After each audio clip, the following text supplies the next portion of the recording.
बेटा solution of non volatile solute की हम लोग बात कर रहे हैं।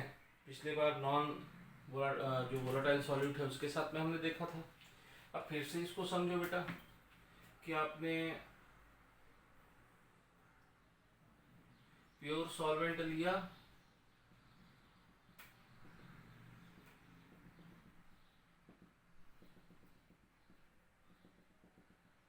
अब ध्यान ये देना है बेटा कि इसमें हमने क्या ऐड कर दिया है। हमने इसमें ऐड कर दिया है कुछ ऐसा सॉल्यूट जो कि नॉन वोलेटाइल है। नॉन वोलेटाइल सॉल्यूट को जब मैं इसमें डिसॉल्व कर रहा हूँ तो वो सॉल्वेंट के कुछ एरिया को क्या कर रहा है बेटा, कवर कर रहा है, उसके साथ में जुड़ रहा है। तो यहाँ पर अब आप ध्यान दो कि जब मैं इस सॉल्यूशन को गर्म करूँगा, है ना, हीट करूँगा, तो क्या होगा। तो यहाँ पर हीट करने पर क्या होगा बेटा, केवल सॉल्वेंट के मॉलिक्यूल ही क्या होंगे, वेपोराइज होंगे। जो नॉन वोलेटाइल सॉल्यूट है उसके वेपर्स बाहर निकलेंगे क्या, नहीं निकलेंगे। क्यों नहीं निकलेंगे, क्योंकि हमने क्या ले लिया है यहाँ पर हमने ले लिया नॉन वोलेटाइल सॉल्यूट। और सॉल्वेंट कैसा है बेटा, वोलेटाइल है, वोलेटाइल सॉल्वेंट है। तो अब यहाँ पर वेपोराइज कौन हो रहा है, तो केवल वेपोराइज कौन हो रहा है, तो वोलेटाइल सॉल्वेंट हो रहा है। तो वेपर ऑफ क्या आ जाएगा बेटा, सॉल्वेंट ही आएगा। और यहाँ पर देखो, क्योंकि सॉल्यूट ने कुछ स्पेस ऑक्युपाई किया, किसका, सॉल्वेंट का बेटा। अगर सॉल्वेंट का कुछ स्पेस ऑक्युपाई किया है तो यहाँ पर टोटल नंबर ऑफ वेपर्स और the total amount of vapours तो कम हो जाएगा। क्यों, क्योंकि जहाँ पर सॉल्यूट है वो तो वेपोराइज नहीं हो रहा है, बल्कि उसने क्या कर लिया है, सॉल्वेंट के मॉलिक्यूल के साथ में कुछ बॉन्ड का फॉर्मेशन कर लिया, कुछ अट्रैक्शन फोर्स आ गया, तो उसको भी वेपोराइज होने से रोकेगा बेटा। जिसके कारण में केवल और केवल सॉल्वेंट के वेपर्स क्या होंगे, वेपोराइज होंगे। सॉल्यूट के वेपर वेपोराइज नहीं हो रहे हैं। अब अगर ये वेपोराइज नहीं हो रहे हैं तो जो वेपर प्रेशर आएगा सॉल्यूशन का, वो वेपर प्रेशर सिर्फ और सिर्फ सॉल्वेंट के वेपर प्रेशर पर ही डिपेंड करेगा। आ रही क्या बात समझ में। देखो मैं ही बोल रहा हूँ कि नॉन वोलेटाइल सॉल्यूट तो वेपोराइज नहीं हो रहा है। जैसे आप वाटर में शुगर डाल डिजोल्व करो और वेपोराइज करो और पूरा कंप्लीटली वेपोराइज करो, तो क्या होगा, शुगर के क्रिस्टल्स आपको किसमें मिलेंगे, कंटेनर के नीचे मिल जाएंगे। वो वेपोराइज हुए क्या, नहीं हुए। कौन वेपोराइज हुआ, केवल वाटर हुआ।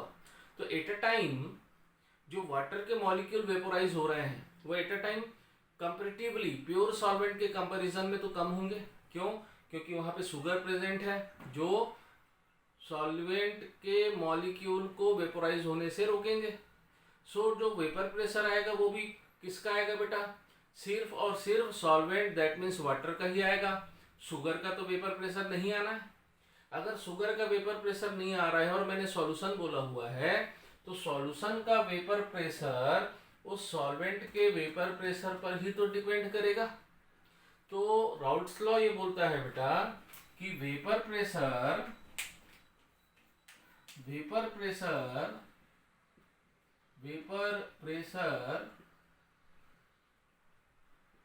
of solution is equal to the vapor pressure of solvent only। Solute के तो वेपर प्रेशर पर डिपेंड करेगा ही नहीं। क्यों, क्योंकि सॉल्यूट तो वेपोराइज हो ही नहीं रहा है। अगर ये वेपोराइज नहीं हो रहा है तो किस पे डिपेंड कर रहा है बेटा, ये सिर्फ सॉल्वेंट के ही वेपर प्रेशर पर डिपेंड कर रहा है। तो यहाँ पर अगर मैं बोलूं कि सॉल्यूशन का वेपर प्रेशर अगर पी है ना सॉल्यूशन, तो सॉल्यूशन का वेपर प्रेशर डिपेंड कर रहा है बेटा कंपोनेंट ए के वेपर प्रेशर पे। है ना, वेपर प्रेशर ऑफ कंपोनेंट ए, और वो कंपोनेंट ए हम किसको लेके चल रहे हैं, सॉल्वेंट को, तो सॉल्वेंट के वेपर प्रेशर पे डिपेंड कर रहा है। एंड ये जो सॉल्वेंट का वेपर प्रेशर है वो किस पे डिपेंड कर रहा है बेटा, पी नॉट ए काई ए पे डिपेंड कर रहा है। यानी कि प्योर फॉर्म में vapour pressure of the solvent into mole fraction of the solvent present in the solution. So यहाँ पर आप ध्यान रखो बेटा, जो सॉल्यूशन का वेपर प्रेशर है वो सॉल्वेंट के वेपर प्रेशर के ही इक्वल होगा, और सॉल्वेंट का वेपर प्रेशर प्योर फॉर्म में सॉल्वेंट का वेपर प्रेशर और उसके मोल फ्रैक्शन के इक्वल होगा एट एनी गिवन टेम्परेचर, किसी भी टेम्परेचर पर। So we can say that the vapour pressure of the solution of non volatile solute is depends upon the vapor pressure of pure solvent and their mole fraction present in the solution। ठीक है, कि जो solution का vapour pressure है बेटा वो pure solvent के vapour pressure और उसके मोल फ्रैक्शन पर डिपेंड करता है, जो कहाँ पर प्रेजेंट है, सॉल्यूशन में प्रेजेंट है। अब यहाँ पर आप देखो, चलो इसी चीज को एक बार कंपेयर भी करके देखें कि अगर मान लीजिए कंटेनर में मैंने 5 ग्राम शुगर, दूसरे कंटेनर में 10 ग्राम शुगर, और फिर 15 ग्राम शुगर, और फिर 20 ग्राम शुगर मैंने डाला हुआ है। तो यहाँ पर देखो मैंने क्या किया, मोल फ्रैक्शन ऑफ शुगर को मैंने क्या किया बेटा, इंक्रीज किया। तो मोल फ्रैक्शन ऑफ सॉल्वेंट क्या होता जाएगा, डिक्रीज होता चला जाएगा। तो सबसे अधिक वेपर प्रेशर कब मिलेगा, जब 5 ग्राम होगा। क्यों, क्योंकि यहाँ पे मोल फ्रैक्शन ऑफ सॉल्वेंट हाई है। फिर उसके बाद में 10 ग्राम, फिर 15 ग्राम और 20 ग्राम शुगर जहाँ पर मैंने ऐड किया है जिस सॉल्यूशन में, उसका वेपर प्रेशर सबसे कम होगा। क्यों, क्योंकि यहाँ पर प्योर सॉल्वेंट का मोल फ्रैक्शन कम हो जाएगा। यहाँ पर प्योर सॉल्वेंट का मोल फ्रैक्शन हाई है। जहाँ पर मोल फ्रैक्शन हाई होगा वहाँ पर सॉल्वेंट का वेपर प्रेशर भी हाई होगा। जहाँ पर मोल फ्रैक्शन सॉल्वेंट का कम होगा वहाँ पर वेपर प्रेशर भी कम होगा। तो इसी को हम बोलते हैं बेटा राउल्ट्स लॉ। राउल्ट्स लॉ के बारे में अगर हम बात करें तो सिंपल सा स्टेटमेंट है बेटा कि सॉल्यूशन का जो वेपर प्रेशर है वो सॉल्यूट के प्रेजेंस पे डिपेंड करता है। अगर वोलेटाइल सॉल्यूट प्रेजेंट है then the vapour pressure of the solution is the sum of the product of pure solvent and their mole fraction and pure solute and their mole fraction, इनके product का सम होता है बेटा। and if the non volatile solute is present in a solution then the vapor pressure of the solution is depends upon the vapor pressure of pure solvent and mole fraction of the pure solvent present in the solution। ये Raoult's law है बेटा, और ये हमारे अभी काम आने वाला है। और राउल्ट्स के लॉ के ही बेस पर हम यहाँ पर सॉल्यूशन को 2 कैटेगरी में क्लासिफाई करते हैं। याद होगा गैस में भी हम गैसेस लॉ के अकॉर्डिंगली गैस को 2 पार्ट में क्लासिफाई करते थे। एक को बोलते थे नॉन आइडियल गैस और दूसरे को बोलते थे ideal gas. Similarly Raoult's law के बेसिस पर हम सॉल्यूशन को 2 कैटेगरी में क्लासिफाई करते हैं बेटा, जिसमें से पहला है ideal solution,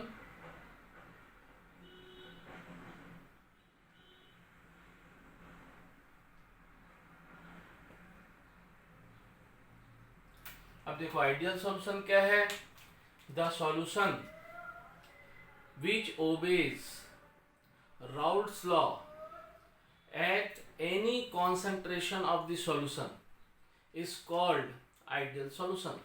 So we can say that the solution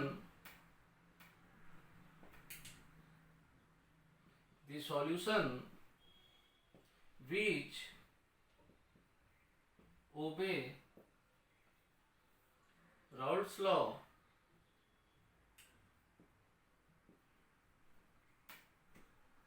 at any concentration of solution is called ideal solution.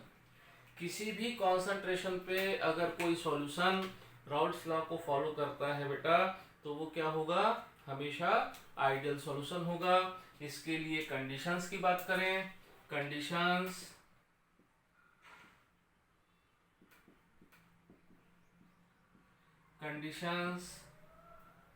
For ideal solution.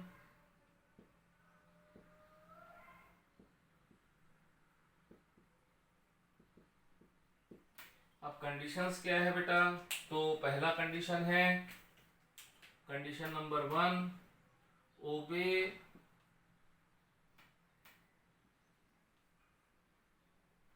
Raoult's law.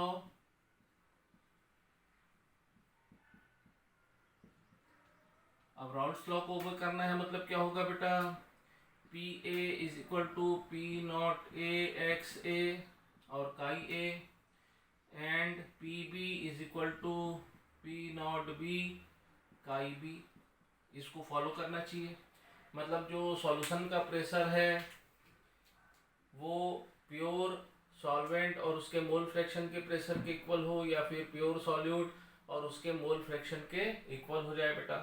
ये पहला इसका कंडीशन है। अगर ये कंडीशन है तो आइडियल सॉल्यूशन होगा। सेकेंड कंडीशन जो है बेटा, condition number 2, del V mixing is equal to 0। 0 का मतलब देखो यहाँ पर क्या है बेटा, del that means change in volume of mixing. यानी कि अगर मान लीजिए मैंने 100 मिलीलीटर कंपोनेंट ए लिया और 100 मिलीलीटर कंपोनेंट बी लिया और इन दोनों को मैंने मिक्स किया, तो मिक्स करने के बाद में ये जो टोटल वॉल्यूम होगा वो 200 मिलीलीटर ही होना चाहिए। ना तो वो 200 मिलीलीटर से अधिक होगा और ना ही 200 मिलीलीटर से कम होगा। That means the difference 200 minus 200 become 0। तो यहाँ पर जो del V mixing that means change in volume of mixing, कैसे पढ़ोगे आप इसको, change in volume of mixing क्या होगा बेटा, 0 होगा। That means there is no change in volume when we mix 2 or more solvent and solute, then it is ideal solution. Then third इसका condition होगा बेटा, the change in enthalpy of mixing, है ना। अगर मैं मिक्स कर रहा हूं तो वहां पर एंथैल्पी चेंज हो सकता है, एक्सोथर्मिक हो सकता है या एंडोथर्मिक हो सकता है, या इट मे बी कि वो ना एक्सोथर्मिक हो ना एंडोथर्मिक हो। यहाँ पर डेल एच मिक्सिंग भी क्या होना चाहिए बेटा, 0 होना चाहिए। दैट मीन्स अगर मैं दो सॉल्यूट, एक सॉल्वेंट और एक सॉल्यूट को, या दो से अधिक सॉल्यूट सॉल्वेंट को मैं मिक्स कर रहा हूँ, so there is no change in enthalpy of mixing. तो एंथैल्पी में अगर कोई चेंज नहीं आ रहा है तब यहाँ पर क्या होगा बेटा, ये आइडियल सॉल्यूशन होगा। तो आइडियल सॉल्यूशन के लिए ये 3 कंडीशन है। पहला कंडीशन है कि राउल्ट्स लॉ को ओबे करना चाहिए, दूसरा change in volume of mixing 0 होना चाहिए, and second change in volume of enthalpy, ये भी क्या होना चाहिए, 0 होना चाहिए। There is no change. अब ये मेरे को मिलता कब है बेटा, आइडियल सॉल्यूशन बनेगा कब, तो आइडियल सॉल्यूशन बनने के लिए सॉल्यूट एंड सॉल्वेंट का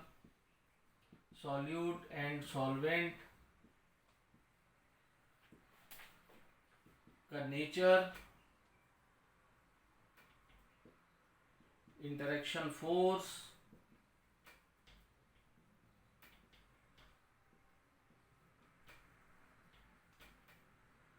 मॉलिक्यूलर स्ट्रक्चर,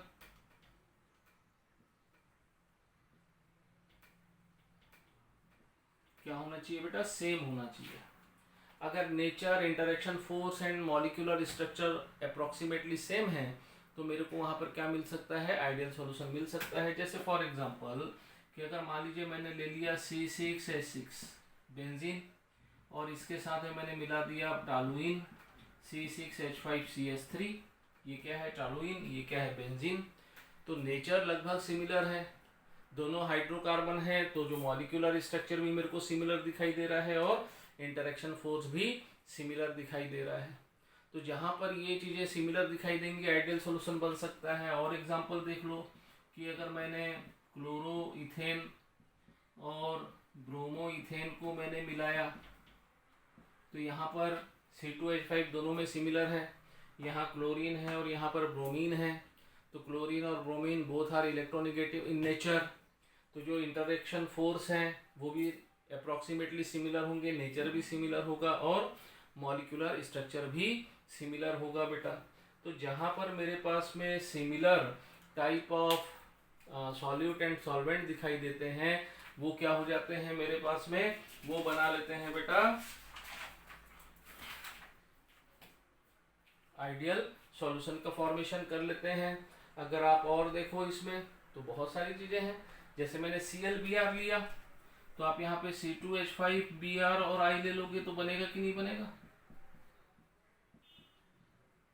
ये भी तो बना लेगा। दो हाइड्रोकार्बन को आप मिक्स कर लो, नॉर्मल हेक्सेन और नॉर्मल हेप्टेन को आप क्या कर लो मिक्स कर दो, तो सभी का इंटरेक्शन फोर्स नेचर सब तो सेम है। तो यहाँ पर जो interaction between solvent and solute होगा, सॉल्वेंट एंड सॉल्यूट होगा, वो क्या होगा सिमिलर होगा, सिमिलर होगा। तो डेल एच मिक्सिंग भी जीरो दिखाई देगा, डेल बी मिक्सिंग भी जीरो दिखाई देगा और राउल्ट्स लॉ को फॉलो करेगा, then it is called ideal solution. तो बेटा Raoult's law volatile non volatile solute के साथ में है और इसी से हम दो कैटेगरी में क्लासीफाई कर रहे हैं जिसमें एक आइडियल सॉल्यूशन है। तो जो सॉल्यूशन राउल्ट्स लॉ को ओबे करता है वो आइडियल सॉल्यूशन है और जो फॉलो नहीं करेगा वो क्या हो जाएगा नॉन आइडियल सॉल्यूशन हो जाएगा बेटा। नेक्स्ट लेक्चर में हम नॉन आइडियल सॉल्यूशन और उसके टाइप्स देखेंगे और एजोट्रॉप देखेंगे बेटा, साथ ही साथ कॉलिगेटिव प्रॉपर्टी भी स्टार्ट करेंगे। Thank you.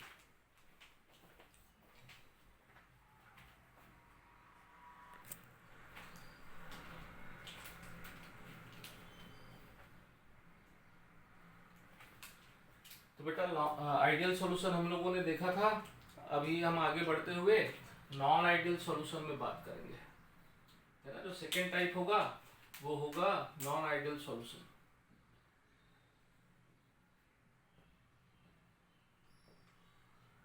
Non ideal solution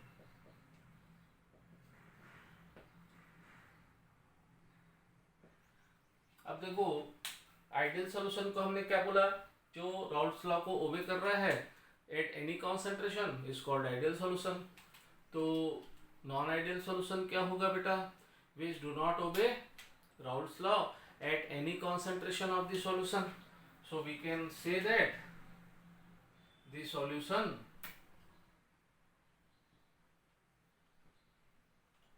which do not follow और ओबे लिख लो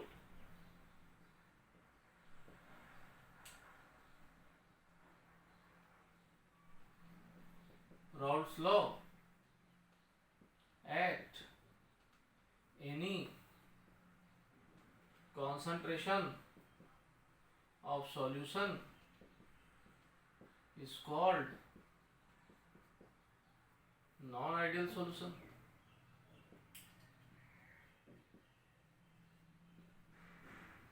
अब जो फॉलो नहीं करेगा वो क्या हो जाएगा बेटा नॉन आइडियल सॉल्यूशन हो जाएगा। अब फॉलो नहीं कर रहा है तो इसके लिए क्या कंडीशंस होंगे, तो देखो कंडीशंस देख ले, तो जस्ट अपोजिट कंडीशंस दिखाई देगा बेटा। क्या दिखाई देगा, पहला कंडीशन मेरे को दिखाई देगा PA is not equal to P naught A chi A and PB is not equal to P naught B chi B। अगर इक्वल होता तो क्या हो जाता बेटा आइडियल सॉल्यूशन होता, इक्वल नहीं होगा, फॉलो नहीं कर रहा है तो इक्वल कहाँ से होगा। तो अगर फॉलो नहीं कर रहा है तो इक्वल नहीं होगा, इक्वल नहीं होगा तो नॉन आइडियल सॉल्यूशन हो गया। सेकेंड कंडीशन, जो डेल एच मिक्सिंग है, क्या ये जीरो होगा? क्या ये भी जीरो नहीं होगा बेटा, क्योंकि del H mixing is zero for ideal solution, और अगर नॉन आइडियल सॉल्यूशन है तो it never be zero. Similarly जो थर्ड कंडीशन है वो क्या होगा? Del B mixing is not equal to zero. अब अगर मैं यहाँ पे बोल रहा हूँ कि नॉट इक्वल टू जीरो, या ये प्रेशर जो है वो प्योर कंपोनेंट के प्रेशर से इक्वल नहीं हो रहा है, अगर इक्वल नहीं हो रहा है तो क्या हो सकता है बेटा? दो ही तो चीजें हो सकती हैं, या तो P A is greater than P not A का ये, and P B is greater than P not B X B, और सेकेंड कंडीशन हो सकता है कि P not A X A और chi A is greater than P A. मतलब यहाँ पे दो कंडीशन हो सकते हैं बेटा, है ना? क्या क्या कंडीशन हो सकता है? देखो, पहला कंडीशन हो सकता है कि P A is greater than P not A X या chi A, and P B is greater than P not B chi B. Similarly जो डेल एच मिक्सिंग है, it is greater than zero, and del B mixing is greater than zero. दूसरा condition क्या हो सकता है बेटा? दूसरा condition हो सकता है P A is lower than P not A chi A, and P B is lower than P not B chi B. दूसरा कंडीशन हो सकता है del H mixing is lower than zero, and third हो सकता है del B mixing is lower than zero. अब देखो बेटा, ये दो चीजें पॉसिबल है ना, अगर जीरो नहीं है, if value is not equal to zero, तब दो कंडीशन हो सकते हैं। एक कंडीशन हो सकते हैं जब सबकी वैल्यू जीरो से हाई हो, या दूसरा कंडीशन हो सकता है जिसमें वैल्यू जीरो से लो हो जाए। दोनों ही कंडीशन पॉसिबल है। अगर ये हाई हो रहा है मतलब किसके तरफ में जाएगा बेटा? पॉजिटिव वैल्यू की तरफ में जाएगा। और अगर ये कंडीशन आएगा तो किसके तरफ में जाएगा बेटा? निगेटिव वैल्यू की तरफ में जाएगा। तो ऐसा कोई भी सॉल्यूशन जो इन कंडीशंस को फॉलो करेगा, किन कंडीशंस को? 1, 2 एंड 3, इसको हम बोलेंगे सॉल्यूशन विथ पॉजिटिव डेविएशन। इसको हम क्या बोलेंगे? सॉल्यूशन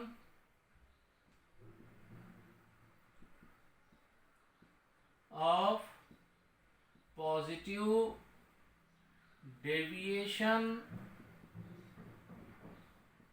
फ्रॉम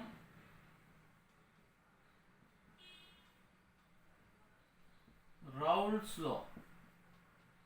ये ऐसे सॉल्यूशन है जो राउल्ट्स लॉ से के कंपैरिजन में क्या देते हैं? पॉजिटिव डेविएशन देते हैं, हाई दे देते हैं बेटा। और इसको हम क्या बोलेंगे? इसको हम बोलेंगे solution of negative deviation from Raoult's law. तो अब हम इसको क्या बोलेंगे? Solution of negative deviation from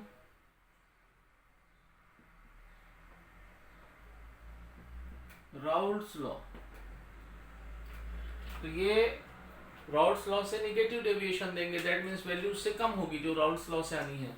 यहाँ पर वैल्यू राउल्ट्स लॉ से हाई होगी और यहाँ पर वैल्यू राउल्ट्स लॉ से कम होगी बेटा। तो non ideal solution can be classified into two categories. First category is solution of positive deviation from Raoult's law, and second one is solution of negative deviation from Raoult's law. What are the conditions for positive deviation? So there are three conditions for positive deviation. PA is greater than P naught A chi A, PB is greater than P naught B chi B, del H mixing is greater than 0 and del B mixing is greater than 0. इसका मतलब क्या हो रहा है? इसका मतलब ये हो रहा है कि जो सॉल्यूशन का वेपर प्रेशर होगा, है ना, जो पहला कंडीशन है बेटा, इसको समझना बहुत जरूरी है। वो ये है कि जो सॉल्यूशन का वेपर प्रेशर होगा प्योर सॉल्वेंट या प्योर सॉल्यूट के वेपर प्रेशर से अधिक होगा। जबकि यहां पर इसका क्या मतलब है, इसका मतलब यह होगा कि जो सॉल्यूशन का वेपर प्रेशर है वो प्योर सॉल्वेंट या प्योर सॉल्यूट के वेपर प्रेशर से कम होगा, इसीलिए पॉजिटिव। अब ये काम क्यों होगा बेटा कि वेपर प्रेशर अधिक क्यों हो जाएगा और वेपर प्रेशर कम क्यों हो जाएगा। तो आप देखो, ध्यान दो कि यहाँ पर जो वेपर प्रेशर हो रहा है वो सॉल्यूट या सॉल्वेंट के मॉलिक्यूल के वेपोराइज होने से हो रहा है। अगर वेपोराइजेशन का प्रोसेस हाई होगा तो मेरे को ये कंडीशन मिलेगा। अगर वेपोराइजेशन का प्रोसेस कम होगा तब मेरे को निगेटिव डेविएशन मिलेगा। अगर वेपोराइजेशन प्रोसेस हाई है तो पॉजिटिव डेविएशन मिलेगा। अगर वेपोराइजेशन की प्रोसेस कम है तो मेरे को निगेटिव डेविएशन मिलेगा। तो वेपोराइजेशन का प्रोसेस कब हाई होगा बेटा, जब सॉल्यूट एंड सॉल्वेंट मॉलिक्यूल का जो इंटरेक्शन फोर्स है वो क्या रहेगा, कम रहेगा। इनका जो बॉन्ड एनर्जी है, सॉल्वेंट और सॉल्यूट की जो बॉन्ड एनर्जी है वो अगर कम होगी तो सॉल्यूट भी आसानी से वेपोराइज होगा, सॉल्वेंट भी आसानी से वेपोराइज होगा, दोनों ही बड़े आसानी से वेपोराइज होंगे। So in positive deviation the attraction force और the bonding energy between the solute and solvent is lower than solute solute and solvent solvent molecule. Solute solute के बीच में जो अट्रैक्शन फोर्स है या सॉल्वेंट सॉल्वेंट के बीच में जो अट्रैक्शन फोर्स है, उन अट्रैक्शन फोर्स से सॉल्यूट एंड सॉल्वेंट का अट्रैक्शन फोर्स क्या होगा बेटा, कम होगा, तब पॉजिटिव डेविएशन मिलेगा। निगेटिव डेविएशन कब मिलेगा, जब सॉल्यूट एंड सॉल्वेंट इनका अट्रैक्शन फोर्स हाई होगा। किसके कंपैरिजन में, सॉल्यूट सॉल्यूट के मॉलिक्यूल एंड सॉल्वेंट सॉल्वेंट के मॉलिक्यूल के बीच में, तब मेरे को निगेटिव डेविएशन मिलेगा। अट्रैक्शन फोर्स हाई है तो निगेटिव डेविएशन बेटा, अट्रैक्शन फोर्स लो है तो पॉजिटिव डेविएशन मिलेगा। अब इसके लिए कुछ एग्जांपल देखें। एग्जांपल बेटा जैसे मैं देख सकता हूं यहाँ पर, चलो क्या ले लें, एल्कोहल ले लूं प्लस साइक्लो हेक्सेन ले लूं। तो यहाँ पर ये अल्कोहल है, ये साइक्लोहेक्सेन है, ये हाइड्रोकार्बन है, ये अल्कोहल है, इनके बीच में तो कोई अट्रैक्शन फोर्स ज़्यादा नहीं दिखाई देता है बेटा। तो क्या होगा, जो सॉल्यूट सॉल्वेंट का अट्रैक्शन फोर्स कम हो जाएगा और अधिक हो जाएगा इसका वेपर प्रेशर। सिमिलरली बेंजीन और एसीटोन को आप ले लो, यहाँ पर भी कोई बॉन्ड नहीं फॉर्म होता, हाइड्रोजन बॉन्ड या एडिशनल बॉन्ड फॉर्म नहीं हो रहा है, तो यहाँ पर भी वेपर प्रेशर बढ़ जाएगा। कार्बन टेट्राक्लोराइड और क्लोरोफॉर्म की बात कर लो तो यहाँ पर भी कोई अट्रैक्शन फोर्स अलग से नहीं दिखाई दे रहा है, फिजिकल फोर्स ही दिखाई दे रहा है। तो यहाँ पर भी क्या हो जाएगा बेटा, जो मेरा वेपर प्रेशर है वो इंक्रीज हो जाएगा। C2H5OH plus H2O। अब ये एक ऐसा एग्जाम्पल है अल्कोहल और वाटर का जिसमें लोग कंफ्यूज होते हैं कि भाई यहाँ पर तो हाइड्रोजन बॉन्ड बन रहा है अल्कोहल और वाटर के बीच में, लेकिन यहाँ पर आप ध्यान देना बेटा कि वाटर और वाटर के बीच में इंटरमॉलिक्यूलर हाइड्रोजन बॉन्ड है और अल्कोहल के मॉलिक्यूल के बीच में इंटरमॉलिक्यूलर हाइड्रोजन बॉन्ड है। जब मैं इन दोनों को मिलाता हूँ तो क्या होता है, होता ये है कि अल्कोहल वाटर के साथ में हाइड्रोजन बॉन्ड बनाता है। दैट मीन्स अल्कोहल के मॉलिक्यूल के बीच में जो हाइड्रोजन बॉन्ड है वो ब्रेक होता है, वाटर के मॉलिक्यूल के बीच में जो हाइड्रोजन बॉन्ड है वो ब्रेक होता है। तो एक्चुअली में यहाँ पर अल्कोहल और वाटर के खुद के हाइड्रोजन बॉन्ड ब्रेक हो रहे हैं और एक अल्कोहल और एक वाटर के बीच में हाइड्रोजन बॉन्ड का फॉर्मेशन हो रहा है, इसलिए यहाँ पर इसका वेपर प्रेशर इंक्रीज हो जाएगा। सिमिलरली निगेटिव के लिए कौन होंगे बेटा, जिनके बीच में अट्रैक्शन फोर्स अधिक हो जाए। जैसे इसके एग्जांपल अगर मैं हम लिखें तो हम बोल सकते हैं बेटा एसीटोन और क्लोरोफॉर्म, यहाँ पर एक हाइड्रोजन बॉन्ड बनने के चांस होंगे एसीटोन और क्लोरोफॉर्म के बीच में, जबकि एसीटोन एसीटोन के बीच में हाइड्रोजन बॉन्ड नहीं है, क्लोरोफॉर्म और क्लोरोफॉर्म के बीच में हाइड्रोजन बॉन्ड नहीं है। फिर chloroform plus di ethyl ether, यहाँ पर भी एक हाइड्रोजन बॉन्ड फॉर्म होने के चांस बनेंगे।